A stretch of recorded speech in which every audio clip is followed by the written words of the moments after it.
Ikwento ko lang po sa inyo guys ang aking karanasan sa Ninoy Aquino Airport. Pero simulan na po natin.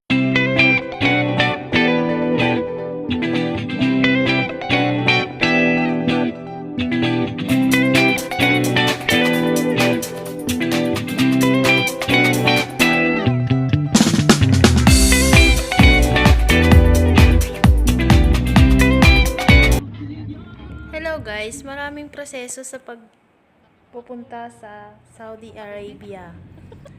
Marami talaga. Ito yung mga kasama ko guys. Yan, namimiss na nila agad yung kanilang mahal sa buhay. Kaya nagchat-chat sila. Then, I miss this. 1 year ago, bago ko na-upload itong video na to. Kasi na-miss ko talaga siya. Na-miss ko ang Philippines guys. Grabe. At pupunta kami sa Ninoy Aquino Airport. First time kong makarating doon sa Ninoy Aquino Airport guys. Sobrang nakaka-excite na hindi mo maintindihan kasi hindi mo alam kung anong pupuntahan mo sa Saudi Arabia, kung sino yung amo mo, kung mabait ba to, kung marami bang kasama sa bahay, mahirap. Hindi ko expect pala guys na mahirap siya. Pag sinabi mong mahirap, pero madali naman siya pag ini-enjoy lang. Marami nang nagsiuwian sa amin ito kasi nga hindi nila kaya yung trabaho, na-homesick sila. Marami kasing purpose ang pag uwi nila na-homesick sila, minsan inaano sila ng amo nila.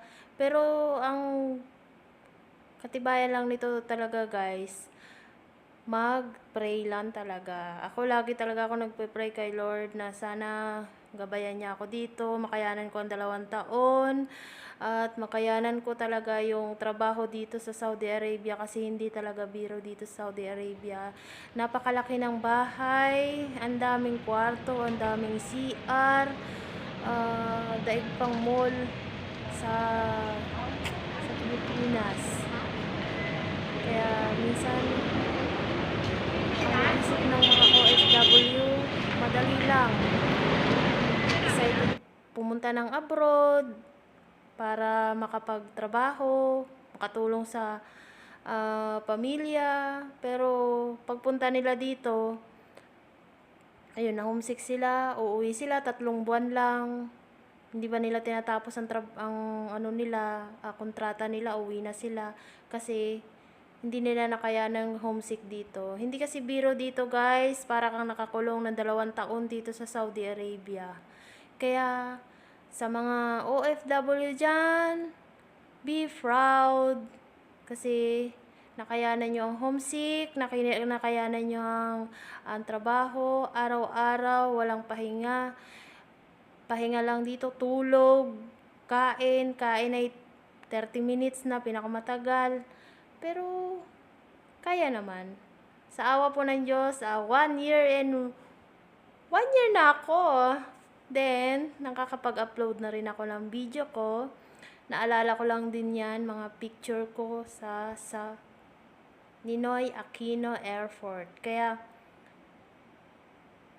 excited pero hindi madali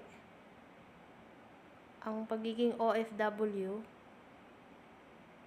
Maganda lang sa airplane, pero pagdating mo sa Saudi Arabia, doon ka talaga kakabahan. Kasi nga, hindi mo alam kung sino yung amo mo, hindi mo alam kung anong kalagayan mo dito, Saudi Arabia. Ang tanging mo lang talagang gabay ay si Lord lang talaga. Siya lang ang laging kausap, every day, every hour. Kaya thank you Lord kasi nakayanan ko ng 1 year at matatapos ko itong 2 years kong kontrata. Maraming salamat guys, and don't forget subscribe my YouTube channel Virgin RC TV and my TikTok account. Share na rin and like. Marami pa po akong video i-upload guys. Don't forget kasi Virgin RC TV is the best. Ayan, airplane yan guys. Naalala ko pa. Nasa Riyadh na yan. Riyadh. At yan. Yan yung airplane na sinakyan namin. Papunta dito sa Saudi Arabia. Ayan. Naalala ko pa. Maraming salamat guys! See you next time! May mga OFW dyan. Be proud. Pray lang lagi. God bless. Thank you. See you next time vlog.